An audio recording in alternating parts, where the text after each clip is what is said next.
हरियाणा में लोकसभा चुनावों के दौरान लगे झटके के बाद बीजेपी अब विधानसभा चुनावों में कोई जोखिम नहीं उठाना चाहती। यही वजह है कि अब बैठकों पर बैठक और तैयारी पर तैयारी चल रही है। इसी कड़ी के तहत सोनीपत में भी भाजपा कार्यकर्ताओं की विधानसभा चुनावों को लेकर बैठक का आयोजन किया गया, जहां प्रदेश के पंचायत मंत्री महिपाल डांडा पहुंचे और कार्यकर्ताओं से कई विषयों पर चर्चा की। डांडा ने मीडिया से बात करते हुए कहा कि काट की हांडी बार बार नहीं चढ़ती। लोगों को संविधान बदलने जैसी झूठी बातों का प्रचार कर हरियाणा में कांग्रेस का सच अब जनता के सामने आ गया है, लेकिन विधानसभा चुनावों में अब कांग्रेस का यह झूठ नहीं चलेगा। और मजबूत करे तो जब इनके जिला अध्यक्ष भी नहीं बन लिए, मजबूत कहाँ थे?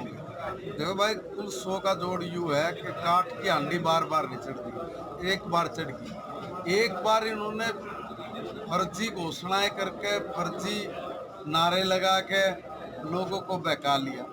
हमारे जो दलित भाई थे उनका उल्लू बना लिया और उल्लू ये बना दिया कि भाई ये तो संविधान बदल देंगे, आरक्षण में छेड़खानी करेंगे। इतने बदमाश लोग में जब तो कह रहे मैं कहाँ से रोए इन लोगों को। आरक्षण इन्होंने खत्म करना था, इसलिए आरक्षण का मुद्दा देकर हमारे सिर पर ठिकरा फोड़ने लगे। ये बताओ आरक्षण इन्होंने क्यों खत्म कर दिया? इधर आरक्षण की बात चलाकर कर्नाटका में इन लोगों ने एससी का और ओबीसी का आरक्षण खोज कर ने मुसलमानों को दे दिया। दे जवाब कि दिया है कि नहीं दिया? आपने क्यों खोज लिया इनका? आपने इनका हिस्सा भी, और ये हिस्सा खोज के ये कह रहे हैं कि भाई हमने तो बहुत पहले कहा था कि इस देश के संसाधनों पर पहला अधिकार मुसलमान का है। अगर तो के मार्ग बोल रहे हैं बात।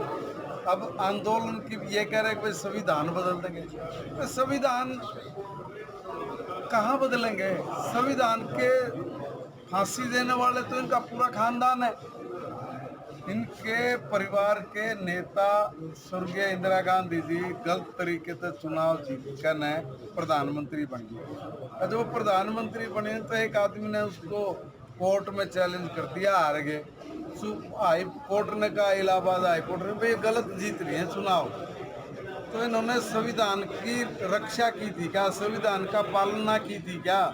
बिना संविधान की पालना किए, बिना कैबिनेट बनाए सारा देश बंदी बना लिया, सारे देश को फांसी लगा दी, सारे देश के नेताओं को उठा कर जेल में डाल दिया, सारे पत्रकारों को पकड़ के जेल में डाल दिया, कोई बार छोड़ा ही नहीं, इमरजेंसी लगा दी। लोकतंत्र की हत्या तो वो है, संविधान की हत्या तो इन लोगों ने की है। और वही आदमी आज संविधान की कॉपी उठाकर ने संविधान बचाओ बात कर रहे। शर्म से डूब मरो।